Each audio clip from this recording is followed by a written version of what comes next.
Excited today to have. We are excited today to have speakers to talk about Arvada's climate action and sustainability plan, and a rep from Indivisible who will talk about what it is and how you can get involved. We are recording our meeting. It will be on YouTube in its entirety, so please do not record with your phones while we're here today.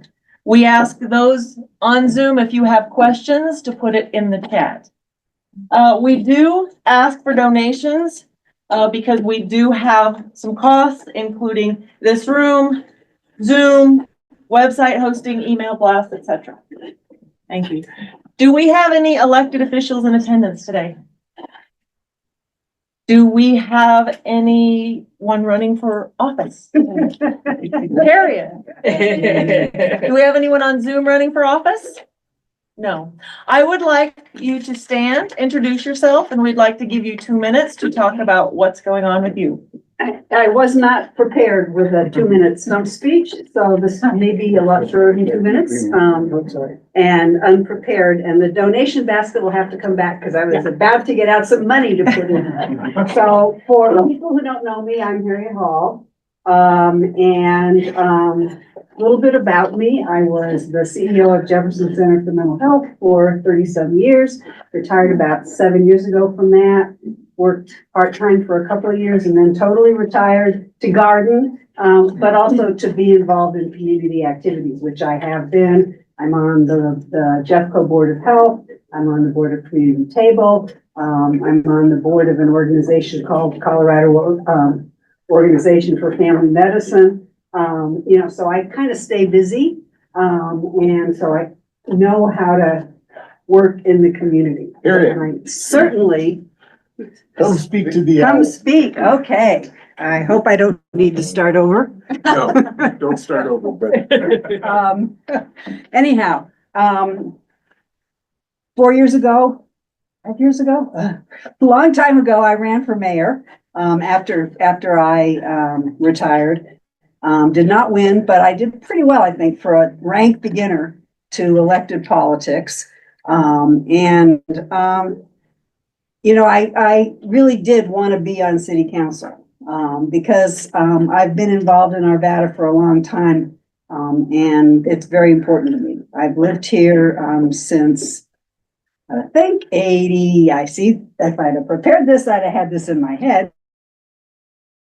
88, 87, 88, that's 19, under 80. And, and I live in Old Town. I kind of love our community. And that's what got me first involved, was trying to preserve the community and the historic and charming nature of the community. But, once I retired, why being involved in community issues, helping to bring the community together around issues that are important to me, like the issue of homelessness, like healthcare, like, community relationships, etc., became very important. So that's what I've been involved in since I retired, and that's what I'd like to do on city council, also to bring the skills that I have in terms of relationship and collaboration to a council that I think could use it right now. So there we go. Do we have anyone else running for office? Do we have any new members who would like to stand up and introduce themselves? Yes, please. My name is Stuart Smoller, and this is my first meeting, so hello, everyone. I know a thing or two about energy efficiency and renewable energy, because I worked at NREL for about 8 years. So I'm interested in that. But what I'd really kind of hate to see is three things go away in the next 4 years. Democracy, the rule of law, and the U.S. Constitution. You're in the right place, Stuart. Thank you. Now we will have. No. We have lots of new people. Oh, I'm sorry. Go ahead. Kathy Silverdale lived in Arvada since 1981, and Pat and I are friends from the same neighborhood way back then. And I'm retired and I've always been interested in environmental nature conservancy, I think, since it started Clearwater Action back in the 70s. So Thank you. Thanks, Kathleen. Anyone else? I'm Amy. I grew up in Arvada, then moved away for a while, came back in 2020. When I was in Highlands Ranch, I was a member of the Highlands Ranch Indivisible group, and we were largely responsible for getting Mike Kaufman out of office and Jason Crow into office. Kind of, ready to get back into the fight. Thank you. All right. Yes. Hi, Lisa Hamilton Fieldman. I'm this one's sister. She's been involved for a while. I grew up in Arvada and now live in Wheat Ridge, but have been involved in Arvada stuff for a long time, including probably the most important thing that I've done in my career, which was to help reserve 2 ponds and keep it protected from development. So I am now a semi-retired judge and interested in trying to figure out how to get more politically involved now that I'm don't have to have judicial neutrality. Thank you. You're up. I am Sebastian. This is my fiance, RJ. We moved here maybe 4 or 5 years ago, and we don't really have any political community out here. So I think we're really just trying to find people to work together with. We're it. Thank you. Okay. What he said. Anybody else? That's it. Do we have anyone new on Zoom who would like to introduce themselves? Hey, my name is Madeline. My husband works at Arvada Library. We're actually from Lakewood, but this is the nearest group that we've found. So I'm really excited to actually get involved in something in person. I've been online for a long time, but I really want to actually start like real feet on the ground type of work. So that's why I'm here. Thanks. All right. Okay, that's great. I just want to welcome everybody here. This is exciting to have some new members. We're now going to have our action leaders speak with a quick team report, and we will start with Allison for communications and then Allison for education. Hi, I'm Allison Phipps. I'm online. Can everyone hear me okay? Yeah. Okay, great. I typically like to be in person. It would have been a fun meeting to be in person with so many new people. But I couldn't be there today. I don't have too much to update other than communications team is going really good. I just want to give a shout out to Pat Malone for all the new members. We've been getting a lot of new members coming in through the website. And Pat is getting to each and every one of them with a welcome message. And she's doing her best to get to them quickly, but you're doing awesome, Pat. I just want to call that out. So yeah, we've had a lot of new energy. And so with the communications team, I'm always kind of looking for additional members to kind of help with Facebook events or online posting on the website, that sort of thing. So if you have any communication skills or just I could write a newsletter, please reach out to me. I would love to make our team big enough so it doesn't all fall on a few people. So that's the communications team update. And for education team, I have to say I've been a little dark this holiday season. It's been just crazy with my kids in school, but in January, I'm going to probably host a meet and greet at my house to just kind of get the education community together and try to brainstorm ways that we're going to talk about the school board elections will be this fall in 2025. So that'll be a big thing that we'll be working on this year. And then we might address the school board about a few things, but I'm looking for ideas for what we want to talk to the school board about. So that's it for me. Thank you. Next, we have Kathy with healthcare.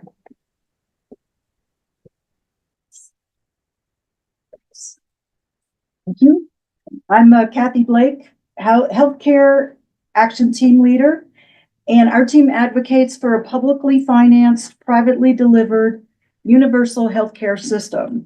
Our next healthcare action team meeting is on Zoom on Saturday, December 21st at 4 p.m.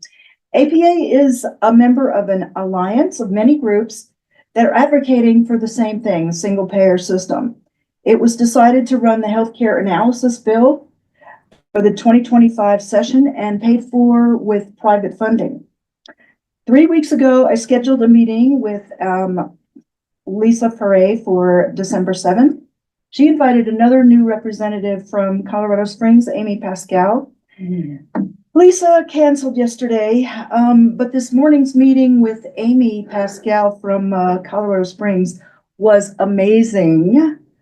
We had Joyce and Pat and Virginia from the Colorado Foundation for Universal Healthcare.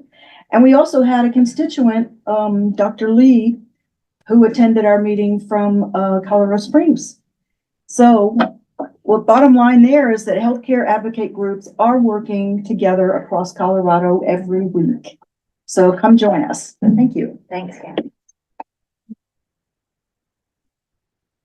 Next we have Bruce. Where are you, Bruce? With anti-war team.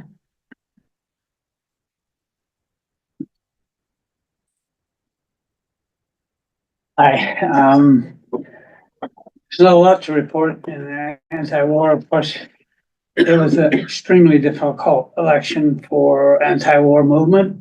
We did not have a major candidate to support. Both candidates supported weapons for genocide in the Gaza. Both candidates supported massive wasteful military spending. So it was a little bit difficult for anti-war people. After that, I do want to thank people that called the Congress, members of Congress, in support of Bernie Sanders' attempt to stop $20 billion of weapons going to Israel. Appreciate that. It was not successful. Moving forward, I think trying to find something positive. The positive things I can think of is that in Colorado, we are a blue state, and I'm hopeful we can get the state government and the city government, city police department to defend people if we have roving white supremacy gangs or whatever. I don't know what the future is, but I'm hoping that our state and local governments will stand up for what's right. Moving forward. Anti-war team is considering attending a Beyond War class. Everyone's welcome to attend it. It's online, and then discuss if we can learn something from Beyond War in our work. Thank you. Next we have Mindy with affordable housing.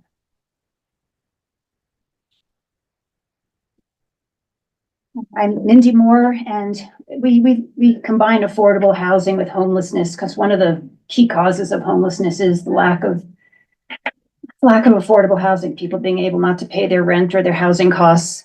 The main update I want to give is there was a 4-hour study session this morning on Zoom. Harriet and I, if we look exhausted, we sat through the whole thing. And it took them 4 hours to realize they're never going to get consensus because one certain council member thinks we're already doing too much. We should only deal with the 25 people with their shopping carts in Old Town. That's all we should be doing. And so they couldn't come up with a real mission statement for the city, the poor city team. I don't know. So stay tuned. They're going to have more meetings. They're going to keep talking about it. Shauna Ambrose did lay it out there finally at the very end. You know, we had mostly majority consensus from our strategic retreat about how to move forward with like a navigation center. But when it came time to locate it, basically that's when the shit hit the fan. And now we're pausing, we're reevaluating what we're going to do. And so we'll see. Yeah, Pat. Why does there have to be unanimous decision about this. Excellent. John Marriott Good is only one person. That's an excellent question. Suggest that to our city council. And I think Harriet will be a strong proponent of that when she's on there. Thank you. Mindy. Next we have political action team, Joyce. As you heard from Mindy, there are some big doings, city council wise, in this coming year. So that will be pretty much what the political action team will be looking at. But before we can do that, we want to get Harriet on the city council. They need her wisdom and steady hand. They're a bit in disarray right now over the navigation center site. So you can send comments and recommendations that Harriet be the chosen person to fill the vacancy on the city council right now, left by Lisa Perret going to the State House. Kristen, Kristen, at arvada.org. You can send a letter of recommendation to her. She's the city clerk, so she'll be gathering all of those to give to the city council. So that's your first political action thing to do right now. And stay tuned. There are a couple of things afoot that we might be doing. Pat has been really excited about getting a team to go to the city council meetings, just monitor what's going on. And I think we have to be looking at protecting our immigrant folks and making the city council's feet to the fire to do just that.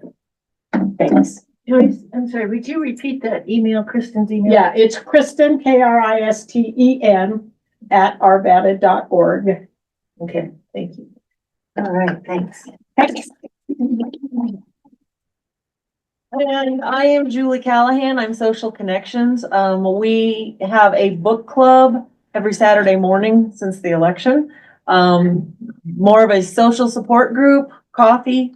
We just finished the book On Tyranny by Timothy Snyder. It was depressing and informative, and we like to get together to support each other in FaceTime, real community. That's one of the things he talks about in the book is this community. We need community to get through the next 4 years. Next Saturday, since our book is done, we are getting together to paint rocks. We are going to paint rocks with messages of hope. And we are going to put them around trails, walking spaces. I want to also get some URLs, is that what they're called? That will take it, if they take a picture, it'll take us to the APA website, maybe just some other longer messages. But that a QR code? is that what I would say? Yes, a QR code. That's what we want to do. And then we will be picking a new book coming up. The book club probably won't be talking about the book every week. It will be getting together to support each other in ways that we can't do online. Okay, thank you. Oh. Now it's, yes. Where, Saturday morning, when and where? It is going to be at Kathy's house. I can give you the address if you want to put it in there, and it will be in the newsletter and it will be on Facebook. All right, perfect. Thank you. Okay, so again, bring some rocks and some paint. We are now ready for our meeting. I would like to introduce Dar-Lon, who will be facilitating. Thank you. Thanks a lot, Julie. Yeah. So could we pull up the slides?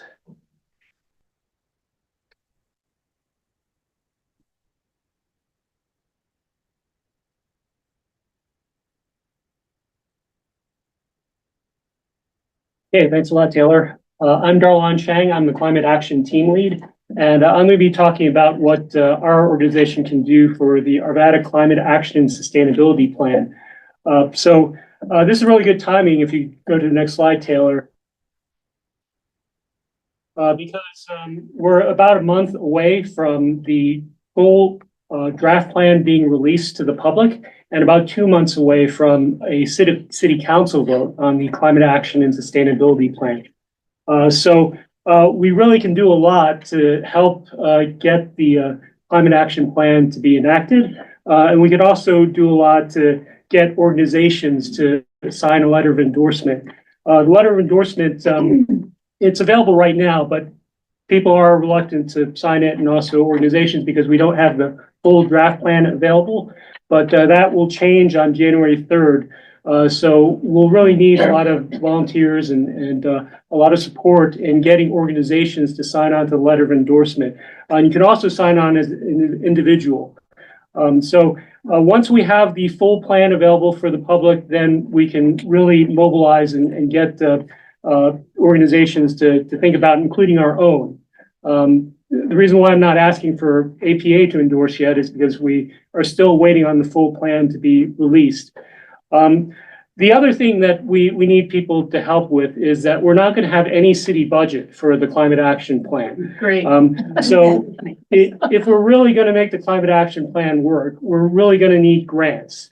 And the irony is that in order to get a lot of grants, you need a climate action plan.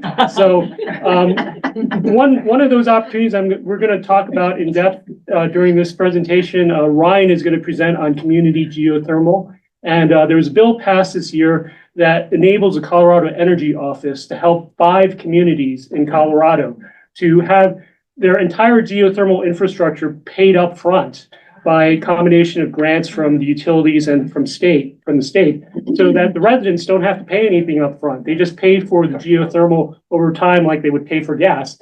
Only the geothermal replaces the gas and also reduces their electricity bills.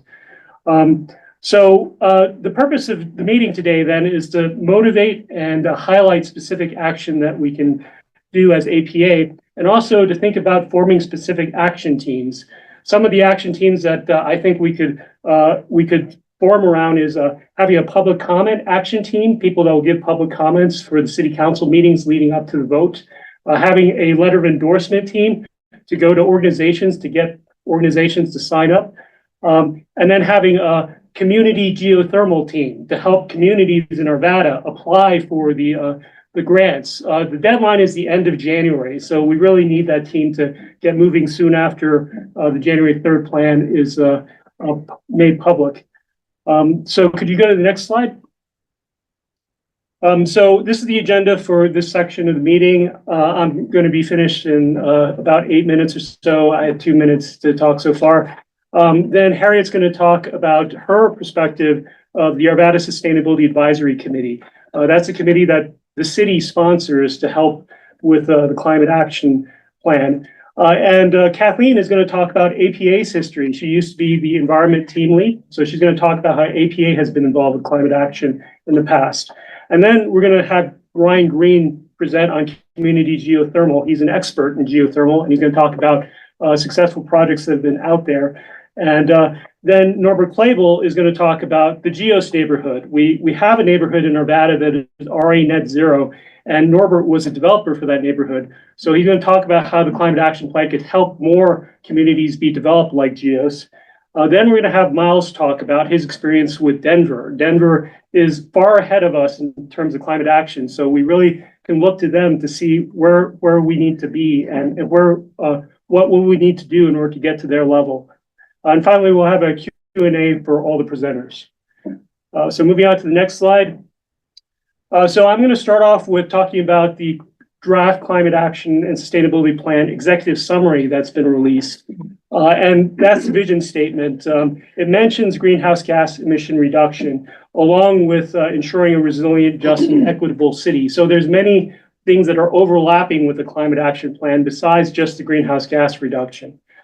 Moving on to the next slide. So this was the engagement process. We had a consulting firm hired, Lotus Engineering and Sustainability, and they've been involved since the beginning of the year to first get us a greenhouse gas inventory, look at the gaps that we had in our greenhouse inventory, look at what kind of strategies we could adopt as a city to be able to reduce greenhouse gas emissions. And in the early fall, they started developing the details. Now, the reason why we haven't finalized the plan yet, when they were hoping to by the end of the fall, is because there's been a lot of negotiations with the various staff members of Arvada. And there's also been negotiations about making sure the climate action plan is consistent with all the other plans that Arvada has. So that's really delayed things, and that's why we now have the schedule of trying to get the vote by February, when they were hoping to do it by the beginning of January. So moving on to the next slide. This isn't Arvada's emissions, but this shows conceptually what we're dealing with. You can see that it shows greenhouse gas emissions going down to 2030, and then that top line, the dashed line, that's business as usual. If we don't really change anything, if we don't have a climate action plan, we're going to be more or less pretty flat, just getting to the point of reducing emissions by about a third and then just staying flat. The other possible trajectories are shown on the bottom. There's a dotted line that's on the bottom. That's the science target. That's reducing the emissions in half by 2030 and getting all the way to zero by 2050. And then you see the line that's just above that. That's the state target. The state target doesn't get all the way to what the science-based target is. And then you can see those colored wedges give you a conceptual idea of what kind of emissions reductions you can get from different sectors. The blue is for buildings. If we had stricter building codes, if we got gas out of buildings, the orange is for transportation. So you can see the bulk is transportation and buildings for reducing greenhouse gas emissions. Renewable energy is that green. And then there's a very tiny sliver of brown, that's for waste strategies. So even though composting and recycling are very important, they don't have a big impact on greenhouse gas emissions reductions. So that's why it's a climate action and sustainability plan to include the fact that we do need to compost and recycle more, but it's not going to help us a lot with greenhouse gas emissions. So moving on to the next slide. So these are the goals that are in the climate action sustainability plan: natural resource use, community prosperity. So this is oftentimes tied with economic implications, like being able to create more jobs and be able to create more tax revenue within the city. Waste reduction and diversion, as mentioned, it's in there even though it doesn't have a big impact on greenhouse gases. Healthy air and water, efficient community design, and of course the carbon emission reduction goal. It's about a month ago, the goal was to get to by 70% reduction by 2050. And you can see on the footnote below that 40% is residential energy use, 29% is transportation, and 23% is commercial. So moving on to the next slide. These are the different strategy categories that are going to be in the plan. There's the energy and the built environment, transportation, vitality and economic development, land use and urban design, water quality and conservation, and waste reduction and diversion. So those are the major categories that you can expect the plan to be organized under. And moving on to the next slide.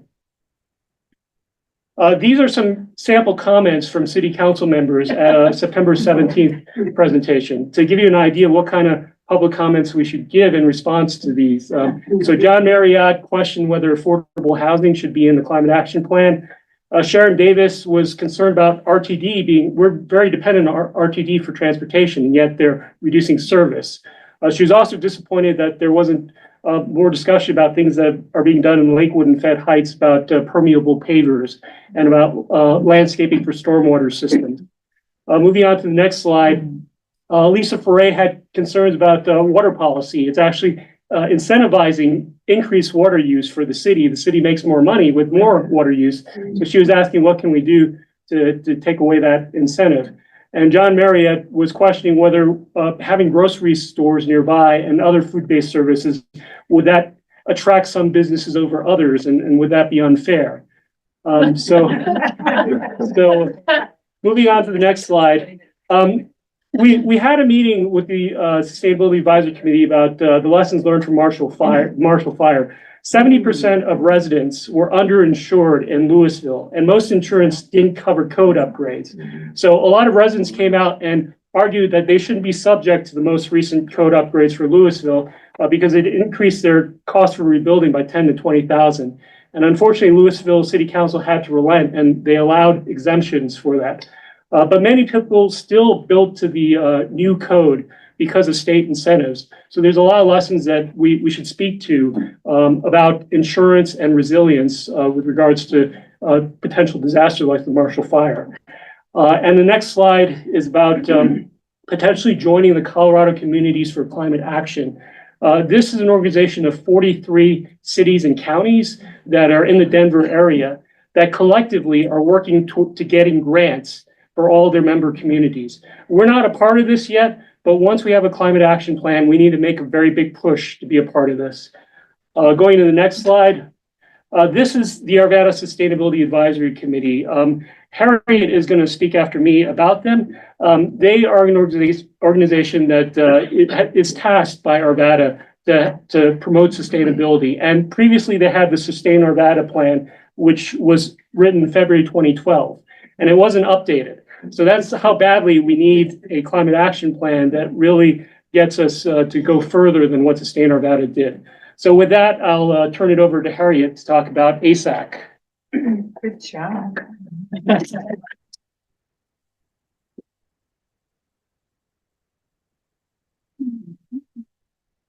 So I've been on the Sustainability Advisory Committee since 2018. The committee's been around since 2012, at least. That 2012 is when that Sustain Arvada plan came out. It was a long plan with a lot of details, particularly around things that the city could do. And to give some of the city staff credit, a lot of the specifics in that plan that the city could do got done. What the plan was not addressing and what the committee was not addressing was what the community has to do around sustainability, and the fact that you can't just, be bringing good practices to your city buildings. You have to figure out, or to your city transportation fleet or whatever, you have to figure out how that becomes community-wide, and they were totally falling down on that one. The meat of the plan was forgotten about, basically. And when I came on the Sustainability Advisory Committee, they couldn't even find the full plan. We had a little summary. And we spent several meetings trying to figure out, could we find the full plan? Which was kind of like really disturbing to me. I came in with a focus of trying to help on the community side of things, and a lot of it from my perspective as a gardener and someone who really cared about sustaining Arvada's character. And I was lost a lot of the time because I'm not a scientist, I'm not a climate scientist. But there were really a few accomplishments in my time on the group that I would like to talk about, and one of them is the single waste hauler, and that was incredibly difficult and a very, very big political issue, and seemed like it took forever, but we've had that for a while now, and that's a good thing. The other accomplishments that I see as I look back over my time was that we finally decided that we needed to hire a sustainability coordinator. How do you get something done if you don't have any city staff to do the work? Another one was that we finally decided that we needed a plan, a formal plan. And that was pretty controversial, particularly trying to get the words climate action into the name of the plan. So, sustainability is kind of milquetoast. Climate action is political. So anyhow, and the third one then is actually getting the plan, and we're kind of in the middle of it right now, trying to get the plan approved. We did get resources though for a consultant to help with the plan so that the committee didn't have to do all the writing and all the drafting, and I think our consultants have done a good job. So hopefully we are moving forward with the right kind of energy.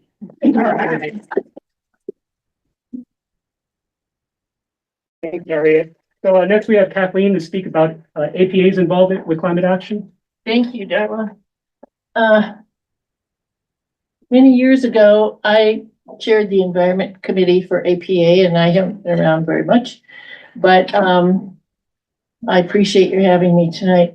I was also on the Sustainability Committee for about 3 meetings. That's all I could handle. Because the city's, Could you speak up a little? sure, the city's idea of sustainability was sustaining businesses, not sustaining the climate, right? So I left that. And at the time, I was also a legislative advocate for the state. And so I just got too busy.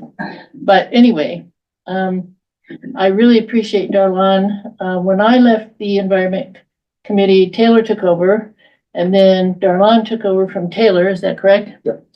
And the thing about Dar-Lon is he walks the walk because he lives in a net zero house.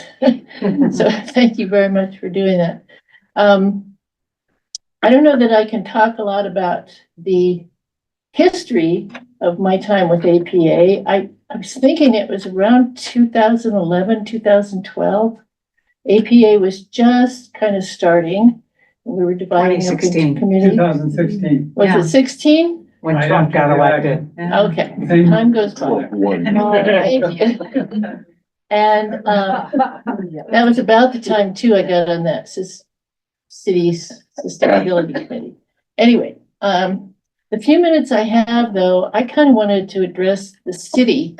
And there's no one from the city here, but I'll do my piece anyway. I'd like for the city to keep environmental issues in the public.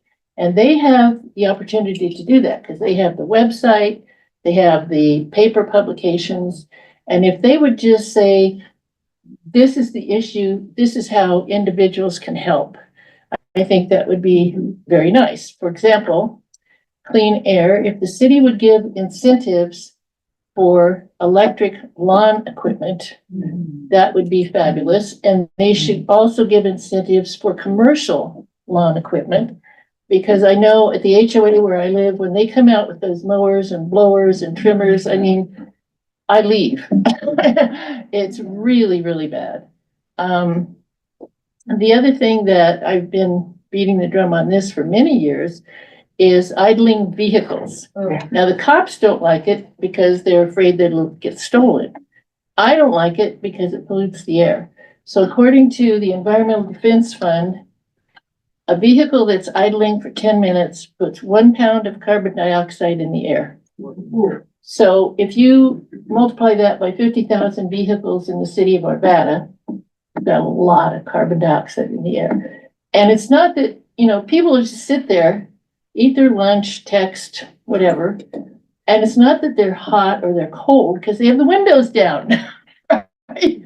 And they're sitting there with the car running. So that's. I thought you meant people waiting in line in drive-throughs because I have a friend, an environmentalist friend, who complains about cars lined up there and basically idling. Yeah. Well, I wish they would turn them off at the drive-through banks because I'm behind them at the bank at the ATM.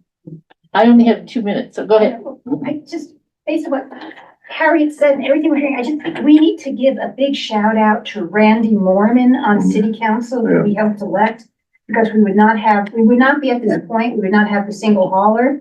And I know your suggestions for the city, I think Randy is the person to really help push them. And we helped elect him to city council and it's been a huge win.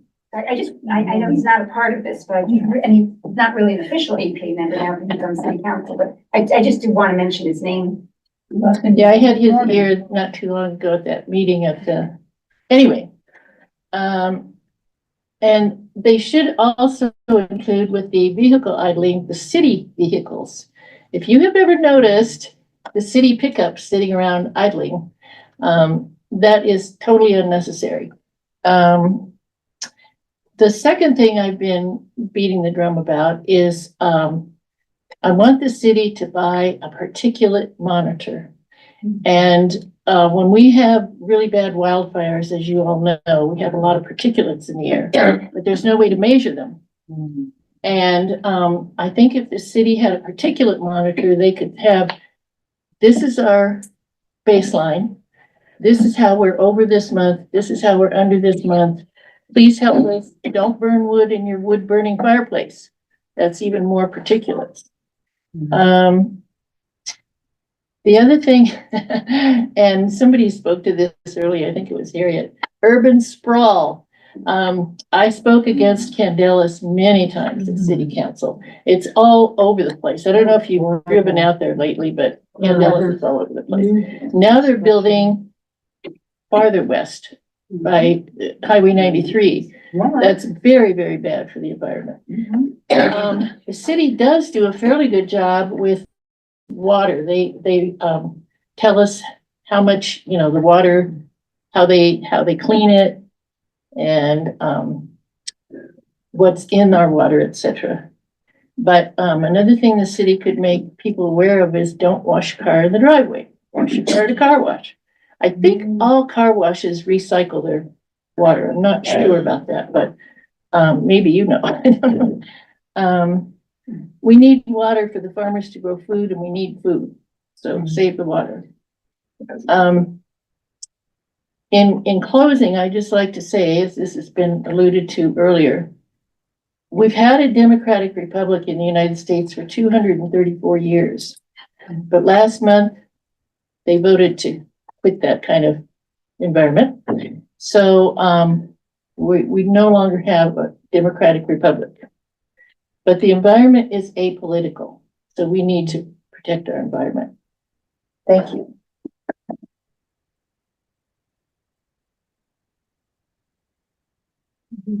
And now I'd like to introduce Ryan to talk about community geothermal. So move on to the next slide. Cool. You can go to the next one. Got about 10 minutes, really just trying to sum up a few things. Why connecting loads, when I say loads, I'm talking about all of our buildings, why connecting these buildings is important and why it really helps things out. Identifying in those communities which various things that you can kind of tap into for heat or to dump heat into. And then really at the end of the day, you wouldn't be the guinea pig if you were doing this. There's so many of these thermal energy networks already across the US. So next slide. Grid level. This is why Xcel Energy and folks like this with the money get excited about this. This is why Eversource in Massachusetts is excited. Looking at this, when we talk about electrifying all of our heating and hot water needs, these big lines up here is if we did it with just like electric resistance baseboards, electric resistance water heaters. So you can see that's a lot of added infrastructure that we would need for our grids. And as we get more efficient, this line is air source heat pumps, individual ground source heat pumps, and the little pink line down here at the bottom is if we did more networked or community geothermal, because it operates at such a higher efficiency that you end up needing less grid infrastructure. Next slide. So Massachusetts has done a lot more research on this. Eversource is already a lot more involved. They actually calculated the savings on infrastructure to be about $13 billion. Less infrastructure the utilities have to build out. So that's something that the electric utilities then can look at and say, okay, this is less money that we have to spend. We can recoup that and then use that for infrastructure upgrades at the building and home levels to help with, insulation, the other things that help reduce the energy efficiency. And this is really just kind of showing if we did it inefficiently, and then that's doing it efficiently on thermal energy networks. That's that building retrofit cost that the utilities could recoup. And then at the end of the day, we get the ratepayer savings because we're paying less on utility bills. Next.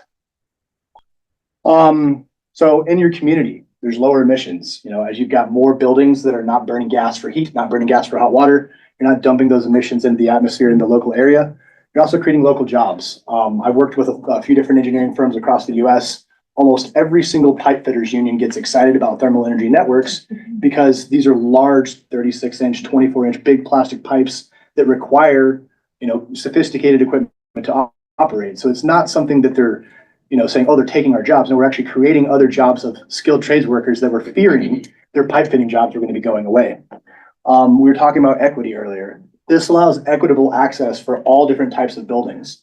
Whether they're right now nonprofits have tax credits and things like that available for them, but when they're involved in these thermal energy networks, it reduces the infrastructure costs going into the equipment to heat and cool because there's more load sharing going on between buildings.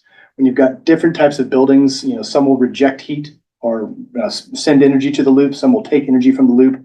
So it requires less infrastructure inside each building, so it's less cost for everybody to install. I've got a slide a little bit later that also talks about resilience. Go ahead, next one. Inside, increased comfort, higher efficiency, lower energy bills, improved health. This all comes from not burning gas. Just like any other type of heat pump, you're going to be improving your comfort with not getting big blasts of furnace air, things like that. Of course, lower energy bills. Next slide. Mention potential for gas utilities. They already have the infrastructure. They have the billing infrastructure. They have all these things available. So there's projects that are going on where they're just replacing the gas lines with water lines and then sending that out to each home as the heating and cooling method. Next. Talk a lot about what sources and sinks are available. So when we look out there, we saw on the city council, what about benefiting supermarkets? Well, if you're actually putting more supermarkets in a smarter way, we'll put it, that's actually a source of heat when you have a thermal energy network in there. So all those supermarkets are rejecting heat because you're pulling heat for all those coolers 24 hours a day, 7 days a week. What if you're dumping that heat into a thermal loop? You've got free heat for hot water, space heating, other things like that for all the buildings around it. So it's really about looking at all the things that are going on, data centers, Bitcoin mining, agriculture, all these things are going indoors. Those are all constant sources of heat. If you can connect those loads, things get a lot cheaper and more realistic. Next. Also, when we're thinking ground source, don't always think that we have to do big vertical boreholes hundreds of feet down. There's other different innovative technologies out there where you're doing trenches. This is a project going on in Portland, Oregon, where they've got basically 14-foot long trenches, 5 feet deep, and they're putting these mats in the ground that are doing the heat exchange. So it's a lot cheaper than having to do vertical bores, and you're still achieving the same results as ground heat exchange. Next. Looking at heat pumps, where am I on time? Oh boy. Next slide. No. Oh, okay, cool. So, no, we're good. So, the different types of heat pumps that are out there, when you're looking at how they go into our homes and go into our buildings, one of the things to look at when you're connecting to thermal energy networks, it doesn't change what's going on inside your house. You still have, maybe centrally ducted systems that go in above the ceiling, wall mounted, ceiling cassettes. If they had existing radiators or baseboard radiators in a lot of buildings, there's things like this that can connect to hydronic heat pumps. All these things are still available when you use thermal energy networks and water source heat pumps that connect to them. Next slide. There's even other things that are a little bit more decorative in the ground. A lot of people have garages. They want to heat the garages. Next slide. Can even get way more creative. So this is one thing that hydronic and thermal energy networks do very, very well, is if you have a waste heat source, supermarkets can do radiant or snow melt very, very easily. Pool heating, and who doesn't love warm towels? Next. Another big thing that's coming up that electric utilities love that you can do with moving water around in pipes is storing that water. So when you've got a thermal energy network, you can store colder water, ice, things like that for use later. So when the grid is starting to peak, you can turn off the machines that have the compressors, and you can still heat and cool the buildings using the hot and cold water. So right now, Excel has a little box on the side of your air conditioner that turns it off when it's too hot and then your house starts to overheat. This is the same concept, except you're still flowing cooling water, so you're not losing the ability to air condition, but Excel still gets the benefit of not having the compressor running. Next. So again, nothing new. When you look all across the US, there's lots and lots and lots of these thermal energy networks that are already in operation. This is a list of very large campuses: Ford Motor Company, Ball State University, several different universities that have already converted over. Next slide. There's 11 pilots going across the US right now that are all DOE supported, one of them in Carbondale. That are all also low-income communities, talking about let's retrofit low-income communities with thermal energy networks and seeing the results of that. Next slide. Colorado Mesa University is a really good local example of a large campus that's converted their entire campus as they've grown. If you look at their winter efficiency, it's about 9.0 for a coefficient of performance, which is about 3 times higher than your air source heat pumps that are out there. And basically, they're just moving heat from one building to another. As one rejects it, another one picks it up. Next slide. National Western Center here down in Denver is also another really good example. Go to the next slide. They're actually taking raw wastewater, running that through a heat exchange system, And then that goes out to a water loop that all the buildings then pick up and heat using just raw wastewater that we're already having flowing beneath our ground. Next slide. We talked a lot about resilience. So Whisper Valley in Austin, Texas is a really good example of this. It's one of the largest community geothermal systems in the nation. So there's 7,500 homes that are connected into a system, about a little over 2,000 acres. In the front of each home, they have a little water box. So it just looks like your typical water valves, and that's what isolates each home from the actual community loop. Next slide. And during 2021 Winter Storm Uri, they were one of the only places around Texas that kept power and kept heat for the entire neighborhood. You can see February 15th, everything, that's where they lost power briefly as the power peaked in Texas, but right after that, next days, they still had power, they still had heat. So we talk about sustainability and resilience that go hand in hand. These are the communities that keep the power on when the power goes out everywhere else. Next slide. That was it.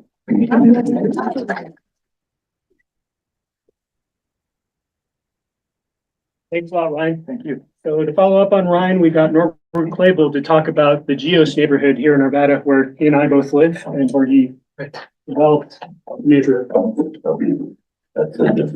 Yeah, I spent the last 15 years of my life on trying to prove that we can do better buildings in this country. I came from Austria 25 years ago. And we built a community called Geos neighborhood, which is has about 35 buildings which are net zero energy. And I wasn't ready to spend my next 15 years on building it out because it's designed for 300 units. So I sold the land to a standard American building company, and they weren't able to follow my lead.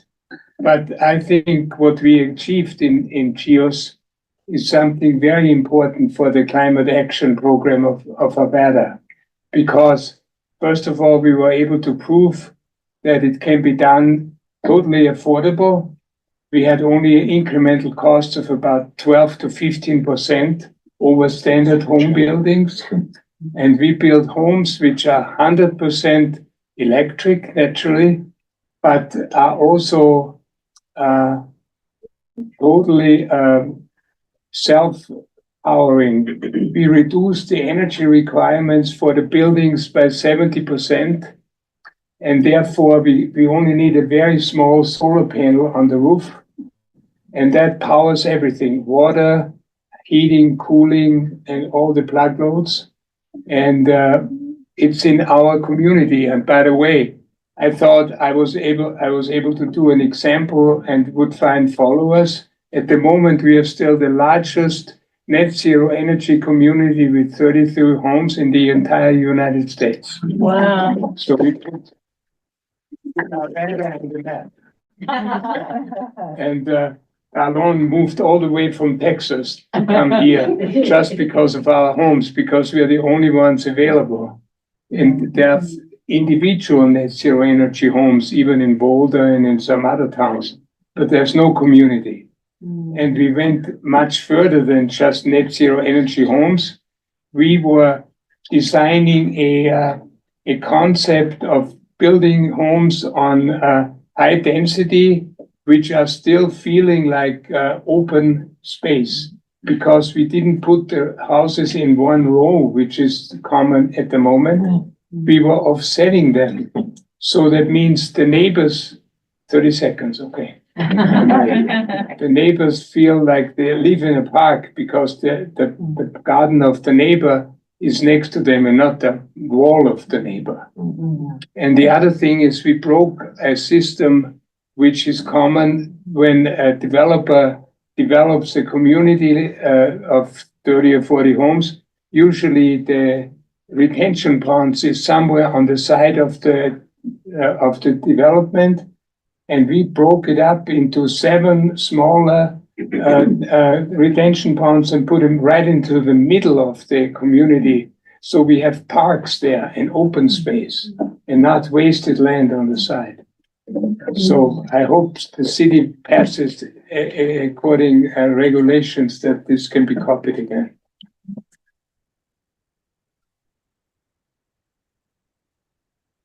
And finally, we're going to have Miles Hayes. Thanks. All right, awesome. Yeah, set the bar high.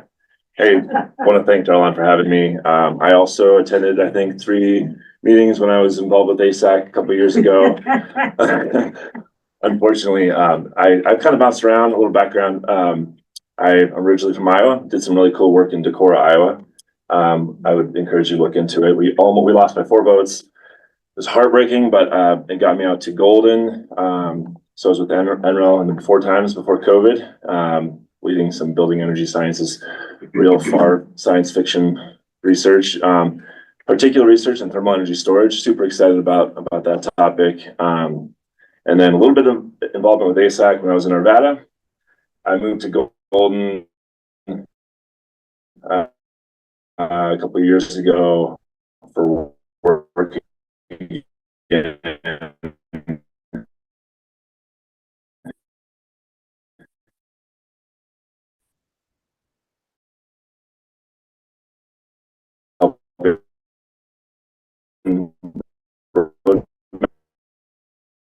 up to net zero buildings committee. Yeah, and specifically on probably do a couple slides. Let's see. This is an old deck, so I kind of put this together last minute. So yeah, today, if I want you to walk away with anything, I think a couple things I'd like to talk about. In Denver, one of the biggest things that we did was to scale what is now required for code. I'm going to talk about it in as much detail as I can in a short amount of time, but we built this called the EFR, and it's how we scale evaluation. And so that EFR is now required when you pull a permit to replace any gas system. Well, right now it's the individual systems, rooftop units, water heaters, gas furnaces in commercial and multifamily spaces. So this tool that I built now lives in the cloud, and we've trained over 200. This is getting ahead of myself, but we've trained hundreds of contractors to use this tool. And so now it's required for permitting. So you go into your office, say, oh, you want to replace a rooftop unit. They put in some inputs to this tool. It runs a model and it spits out the result. And that result will now dictate, starting January 1st, it will dictate whether or not that system has to be electrified. And we've run a pilot. So I'm just going to kind of, you guys, you can click through the slides, but I'm just going to talk general. I'm better when I just kind of wing it. So we developed a pilot, which is really complicated because we needed the pilot to help inform our program and design our rebates and figure out how we're going to get to this net zero target. And so I'm going to get to that in more detail. A little bit about Denver, right? So we're talking about Arvada. I mean, I lived here for a number of years. I'm probably moving back in July. That's the plan. And Arvada's building stock is not Denver's building stock, right? So in Denver, we have huge, central boiler plants where we just launched a district thermal energy study rebate to help buildings look at, building to building geothermal systems. But that's, in Arvada, your building stock is honestly like a lot easier to electrify just because of the equipment involved. So in Denver, 64% of our greenhouse gas emissions are produced by commercial multifamily buildings. Of that 64%, about 50% are 64% is from buildings, but of that, about 50% come from commercial and multifamily. So by electrifying them, you go to the next slide. Basically, Denver put together a task force similar to yourselves. They came up with recommendations, and that's what is now funding this program. Those recommendations involve like a pretty heavy, like a climate tax. It's a lot more money than you'd need to electrify the city of Arvada, right? So there's something to be learned here, but just take it with a grain of salt because the building stock is so much different. Next slide. I talked about this a little bit. Permit changes, code changes. We rolled things out in phases. We've got a pilot. We've designed our rebates from our pilot, and we've designed it in such a way that it's feasible for the building owners. Fortunately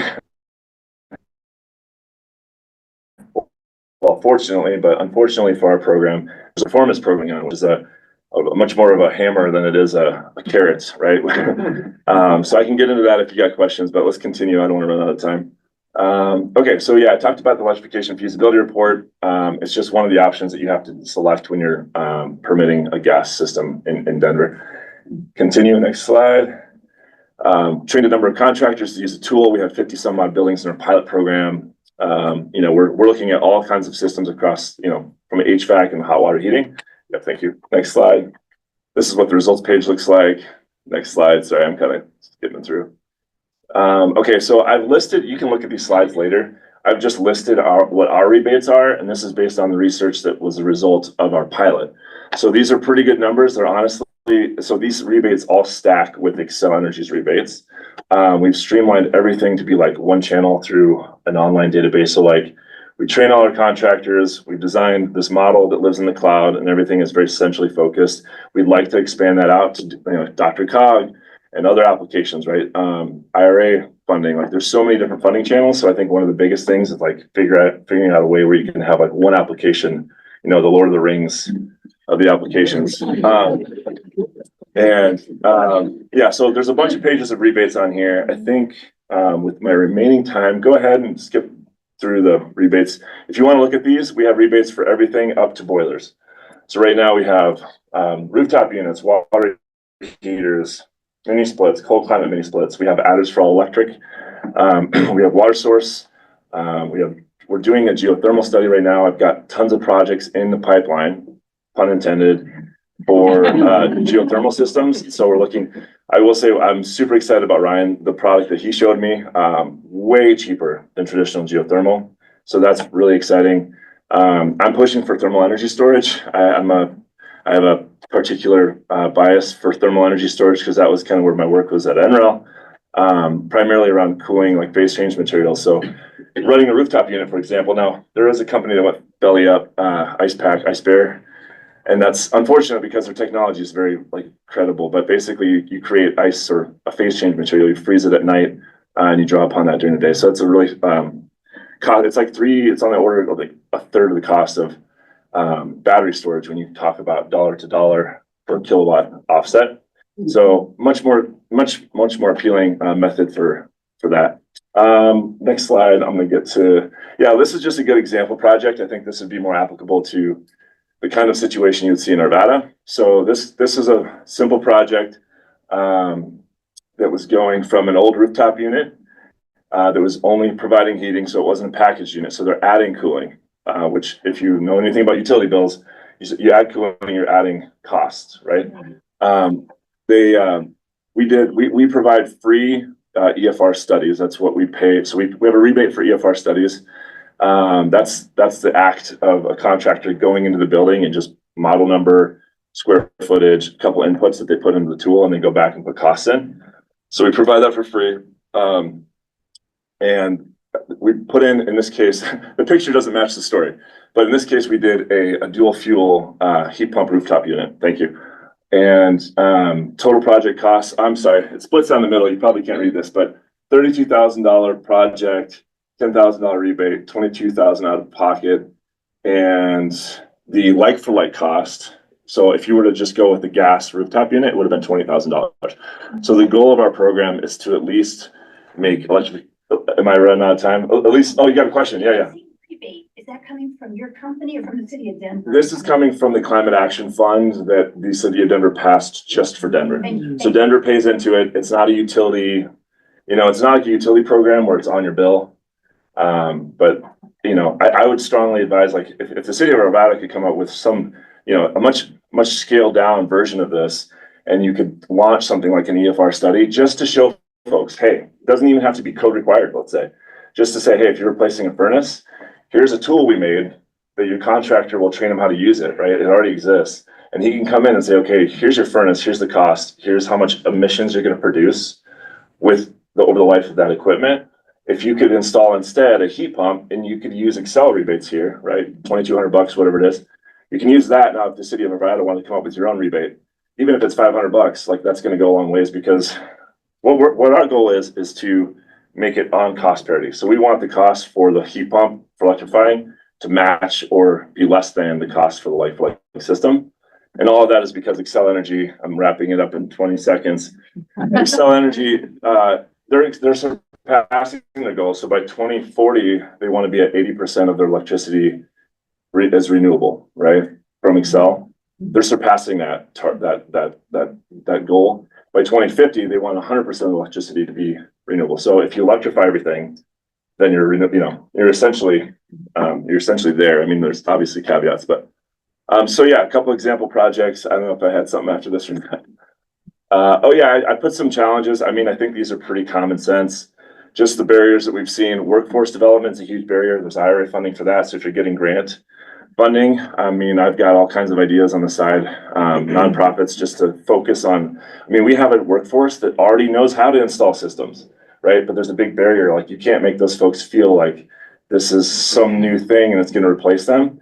And it's just really focusing the IRA dollars on training the existing workforce on just the difference of like installing heat pumps are a little more complicated. You can't just throw one in. They need to be right sized, and there's a lot of balancing that goes on.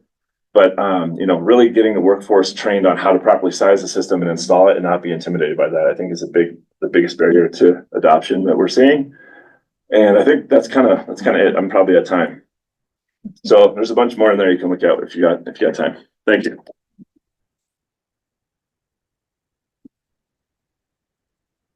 Right. Thanks, Miles, for presenting, and thanks to our illustrious group. We've got 10 minutes for questions for all of our speakers, so please feel free to ask. Yes. Lisa Hamilton Fieldman. My question is this: in terms of moving commercial buildings to any kind of system like this, one of the problems with rebates for solar, for example, has been that the owner of the commercial building is not usually the one who's paying for the utilities. So there are all sorts of lease structures that mean that the tenants are the ones who are paying for the utilities, but they don't benefit from any of the rebates or anything like that. So I guess I have one question about that, which is Denver's rebate program structured so that whoever is actually paying the utility bills gets the benefit of the rebate? And if not, is there a way to put in to build in either privately or as part of the building code or some other legal structure, a way to say you've got to incentivize the person or the entity who's actually paying for the utilities as opposed to the owner of the structure? Yeah, that's a really good question, and it's a very complicated, it's just as complicated as you stated. Specifically like HOAs, right? I'll just stand up. So yes, we've looked at that, and it's been a major challenge. Primarily, like, you have building owners you have owners of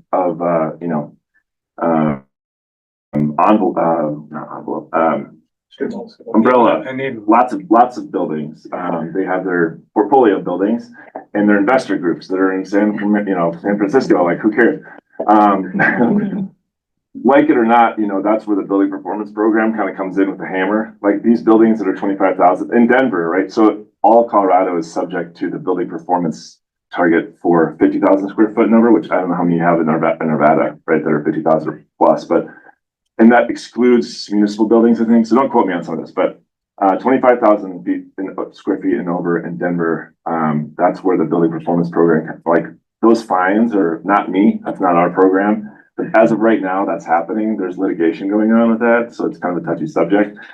But as far as our program goes, we've come across that. We have to navigate it case by case. We don't have any real, that I know of, like, distinct policy that has allowed us to say, okay, here's how to handle this situation. We're learning all the different scenarios as we go. I mean, we have buildings that are owned partially by HOA, a business that's leased out, and it's all in the same building, and it's all in a shared, boiler. Boilers are another thing, but with our program, at least you can cut off the load from most of the building. If you focus on, okay, if we look at just the multifamily section that are HOA, if we get everybody in the HOA board everybody's all going to know about it because the money is there, right? They can take that load off the boiler. And then later, if the rest of the building says, hey, we need a new boiler, they can significantly downsize it. So it does benefit them as well. But there's just it's a Swiss Army knife of like scenarios and solutions. So I don't know if I have like a real simple answer, but Yes, Kathleen? I wanted to ask a question of Ryan. When you do a community geothermal, are you actually saving a lot of money? I mean, the reason I ask is because my house is all solar. Okay, and I wanted to put in a heat pump. It's all solar except for my furnace, which is gas. Right. And I wanted to put in a heat pump, but it would have been over $15,000 Mhm. for an individual home. So if I were on some kind of community thing, do you have a money in mind? Yeah. How much that would cost or how would it? So I think it ultimately would end up saving the homeowner some money on the upfront cost because the actual water source heat pump and water heater that goes in are gonna be cheaper relative than a cold climate heat pump and heat pump water heater. The most expensive thing on any ground source system is that underground infrastructure. So any way, whether it's a thermal energy network, third-party ownership, utility ownership, something like that, that can take that largest cost away, it helps to reduce that first cost to the owner that's actually putting the heat pump inside their home or business or something like that. It's a really good question, but it does help. Okay, so I have to talk my HOA into putting geothermal in the whole community, right? There's massive, I mean, state, utility and federal tax credits associated with that. Yeah.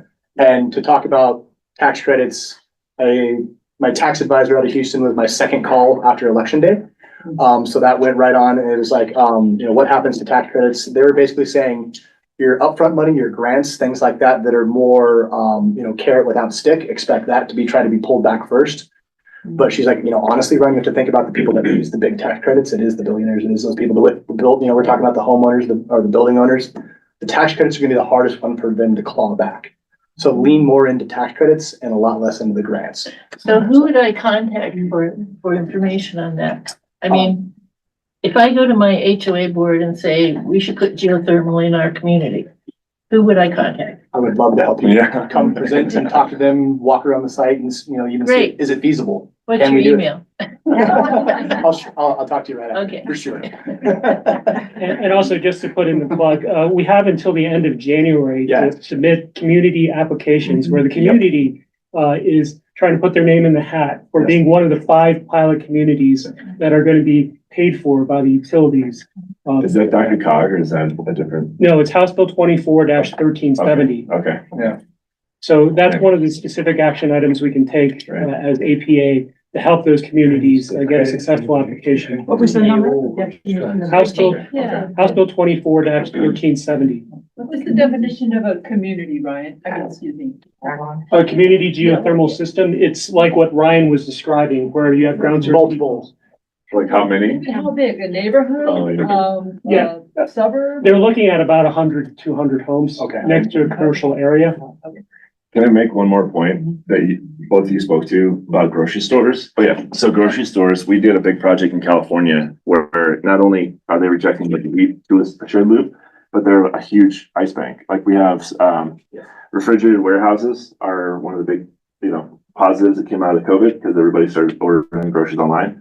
So they're doing these huge district thermal energy systems in California that use the refrigerated warehouse as a central community ice bank.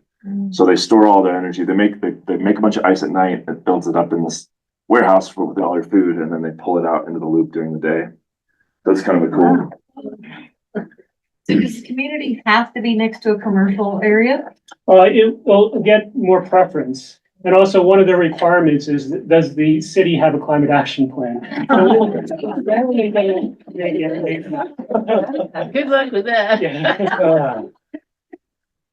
Yeah, but commercial can be all kinds of things. It can be a training center or a shopping Strip mall. mall. Or stores, it doesn't have to be a building or a factory. So commercial is everything which is not residential, but uses space. You need to ChatGPT that action plan.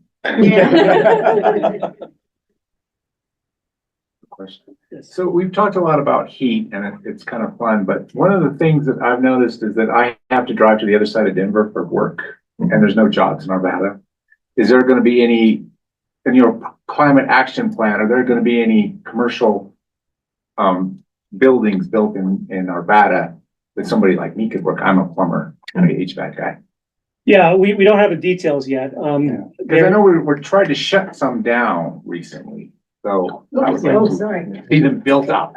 Yeah, unfortunately, we're gonna have to wait until January 3rd to see all the details, but the city's development plan, the comprehensive plan is coming up next year. So when the climate action plan is approved, it'll have an influence over the development plan. I can't say for sure, but it's something that we'll definitely look at when the full plan is available. And I've got, so it doesn't save your drive to Denver, but do you have like run your own plumbing business?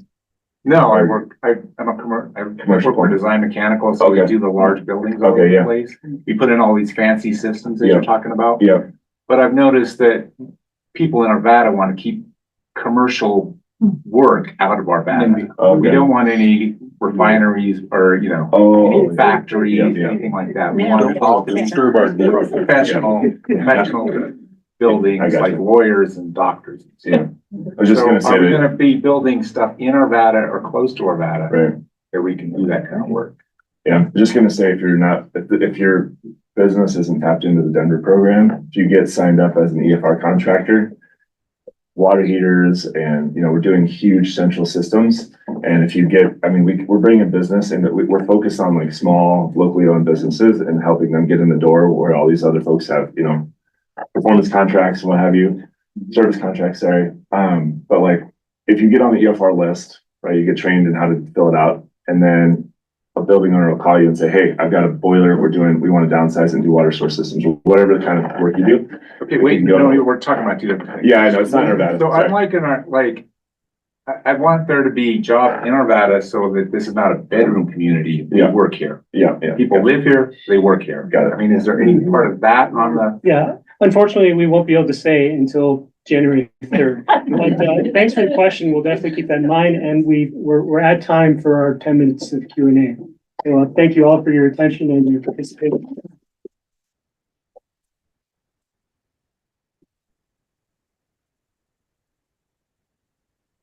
Wow, that was really great, wasn't it? I want to say thank you guys for coming. That makes me feel really hopeful, and I think we all need hope right now. So right now I would like to introduce Robin.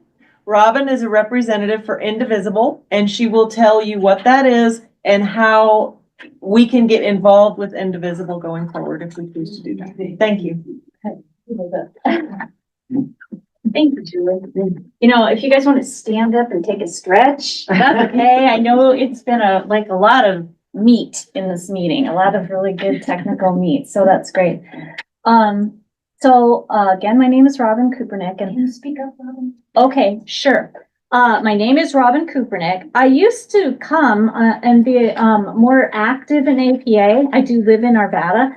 And then I kind of switched over to, I've been leading the Colorado Indivisible for a few years now. And so you all are actually, I don't know if you know that APA is a member group of the larger Indivisible. And so I just wanted to share a little bit about what's happening at the national level and how this impacts you all. And so I have slides, and Taylor's working on it here.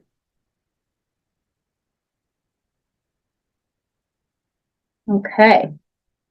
So can I just have a show of hands? Have you guys heard of the Indivisible guidebook that came out after the first Trump 1.0, right? Okay. So now show of hands if you've read or at least heard of the second version of it, the Trump 2.0. Okay, good job. So so you guys kind of have been watching what's going on.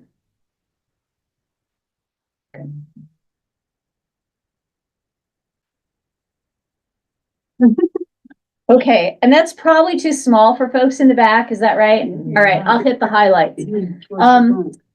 I'm sure that Taylor will post this slide deck for you guys to look at later because there's a lot of links in here. If you want to see just the homepage to the National Indivisible Organization, that's a link there. And then also what I'm going to talk a little bit more about, that Indivisible, it's the 2.0. But they call it the Practical Guide for Democracy on the Brink, which is kind of scary that they use that title.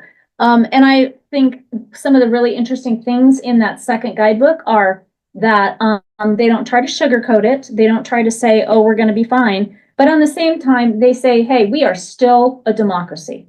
And, nobody's taken away the right to vote for another president in 4 years. So if you haven't read it, it's a good read. I read it on the plane and then I reread it again.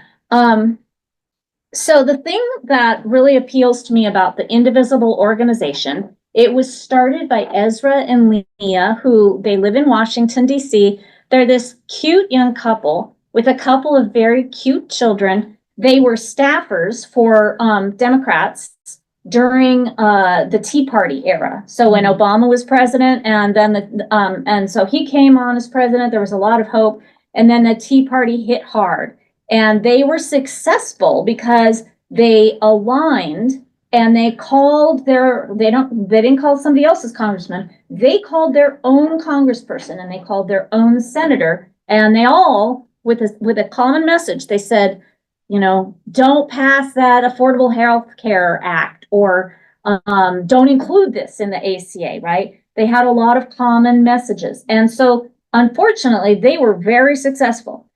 So Leah and Ezra, they, after they saw, the first Trump victory, they grieved.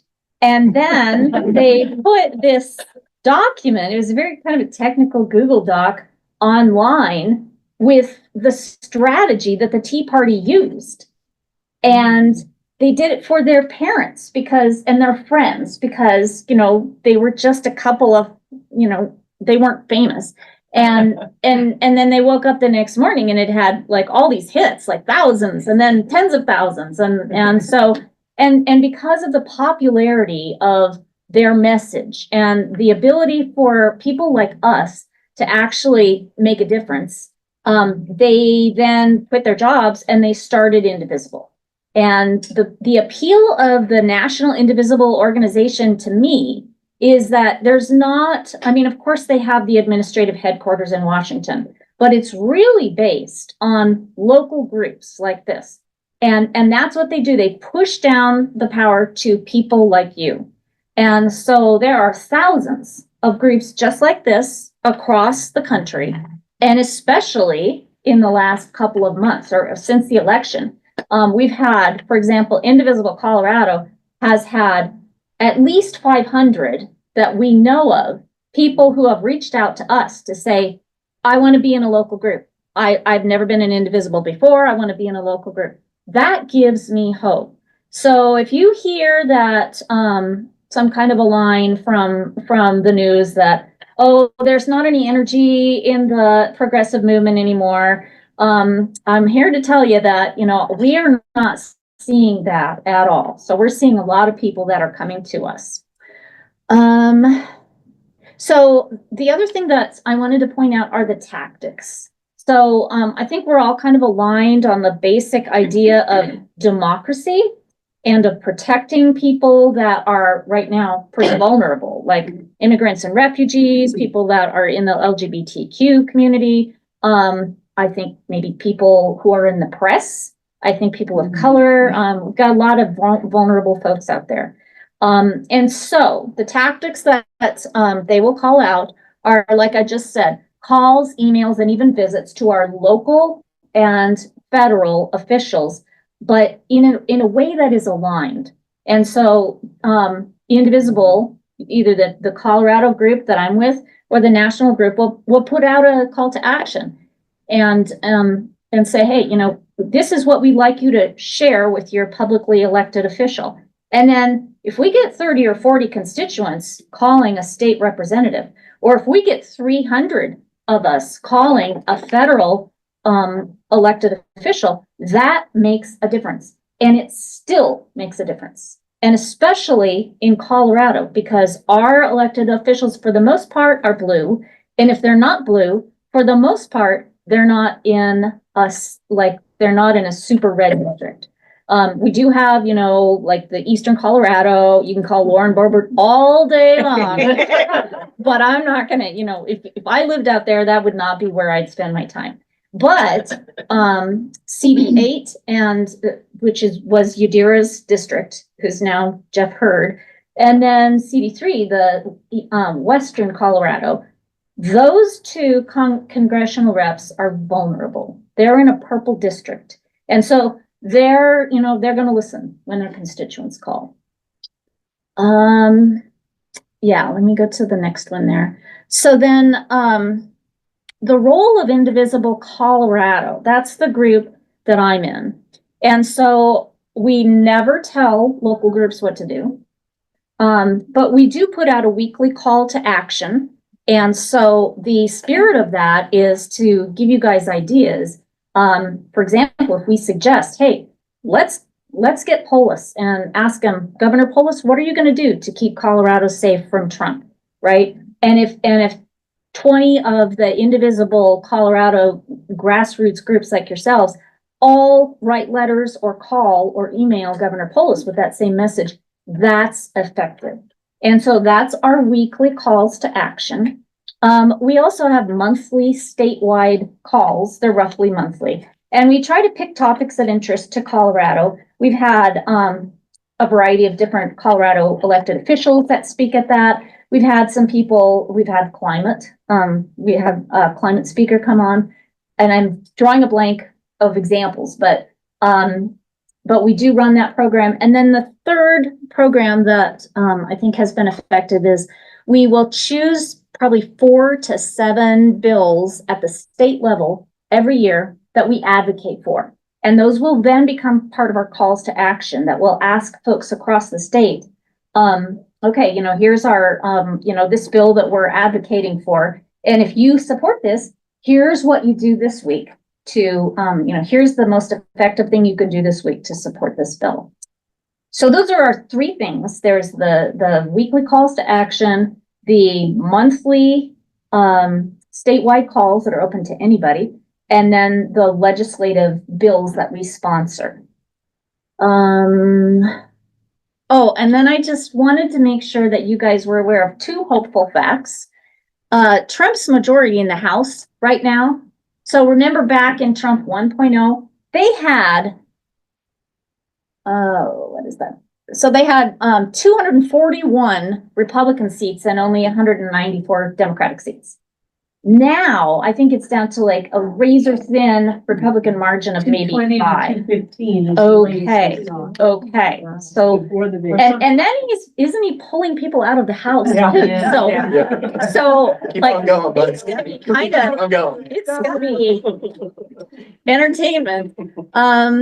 And then the other thing that they pointed out is there are 15 states right now with a blue trifecta. And back in Trump 1.0, there were only 9. So, and of those 15 states, that includes California, it includes New York, it's got roughly half the GDP of America. Did I get that right? Yep. Half the GDP of America is in those 15 states. So is it time for questions now? Yeah. Okay. Good question. Go ahead, Eva. 15 minutes. Evie. So Robin, we need your email address. I'm with Advocates for Public Education Policy, and there's a lot of things we need to advocate for on education, and the governor's budget proposed budget contains some sizable cuts to public education and also privatizing Pinnacle. So there are some issues we'd like to work with Indivisible on. So what's your email address? R. Kupernik. So it's RKUPERNIK @live.com. Isn't Trump gonna close the Department of Education? He has said a lot of things, and I'm reading. He appointed somebody to head the That's agency, true. So that's. Yeah, the head of the head of the wrestling foundation. Be as easy as he says for a lot of the things that he has said. I don't think he's going to find it. Mindy. Yeah, so I know there's National Indivisible, there's Indivisible Colorado, which you represent, and then there's small local groups like Indivisible. Like you guys. 7.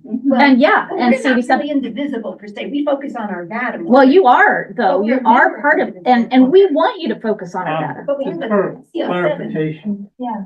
when we talked about, we had a discussion, would it be on a, individual website? And we decided to be on individual and work with Indivisible because they had that wonderful guide that they put out. But we've never actually made a decision to be an individual. Okay. So it's kind of mushy. 'cause It's we very work- mushy. We work Yeah. together, but we're not technically. Partially divisible. we're not- And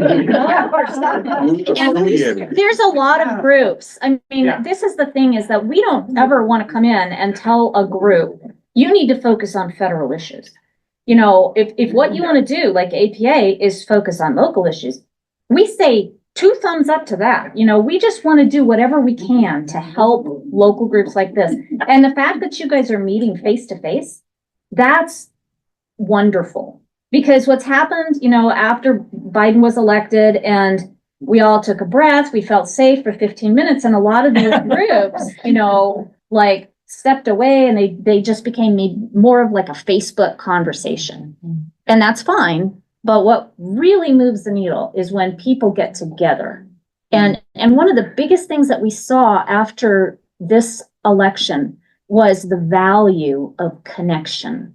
Because I know you're reading your tyranny book in Julie's book club, and that's what they want you to feel. They want you to feel like you're alone. And so the first thing that we can all do to survive and fight this administration is to meet face to face and make connections. So I'm just so glad that you guys are doing this.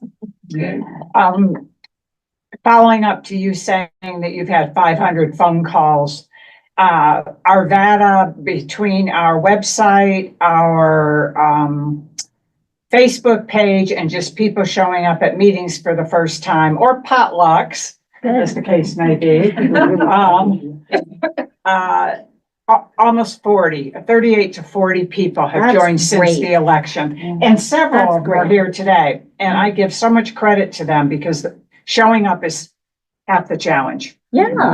I mean, it's really easy to sit at home and just hop on Zoom, Yeah. right? Yeah. Wring your hands or bite your fingernails or drink too much. So one other thing I'd like to stress too, is that when you are focusing on major issues at a national or global level, your ability to impact change is extremely limited. So what we need to do is we need to be a bottom-up organization. We need to focus, think globally, act locally. We need to focus here in Arvada, here in Jefferson County, here in the state of Colorado.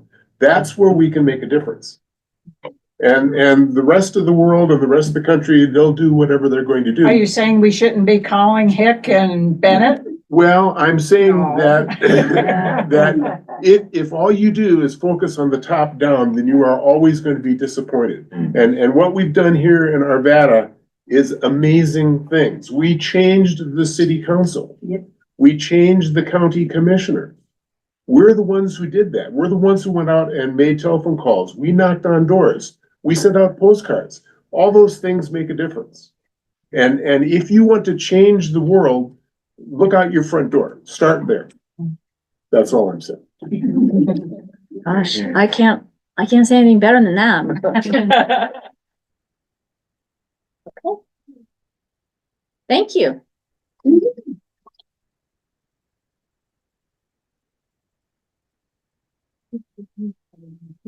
I want to thank everybody for coming.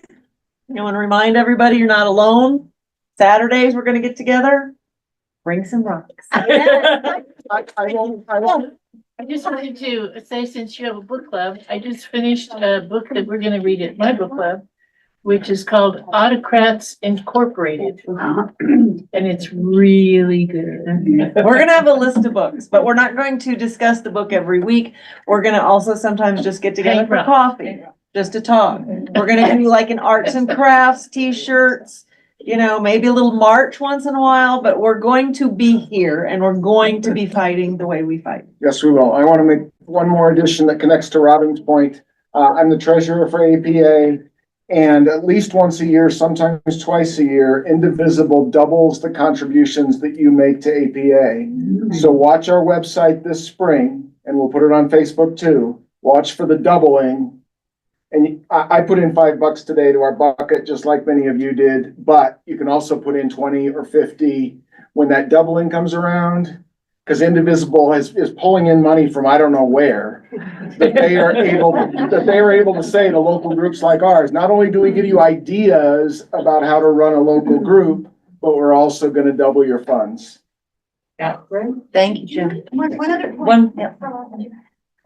You know, communication, face to face, but also if you join APA and say you want to subscribe to our emails, we send out weekly calls to action, which include a lot of information from Indivisible. Yes. So we have a private Facebook group where we do a lot of grousing and information and post our events. But then we have the emails that come out every week on MailChimp and other special occasions.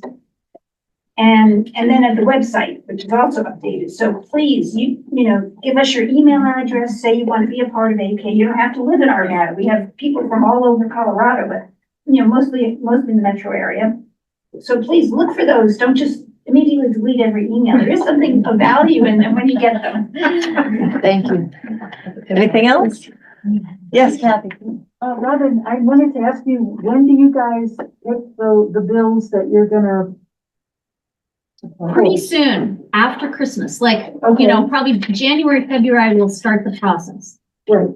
Okay, And I'll I be in think touch. you may know that last year, one of the bills that we chose, I'm 99% sure, but it was to do the study, the healthcare study. Really? Yeah, because we pull the members, I mean, you know, anybody who wants to vote in our survey is considered a member. Across the state about what their top issues are, and healthcare and climate are almost always at the top. For good reason. I want to remind everybody, our next meeting is the first Saturday in January. I think it's January 4th.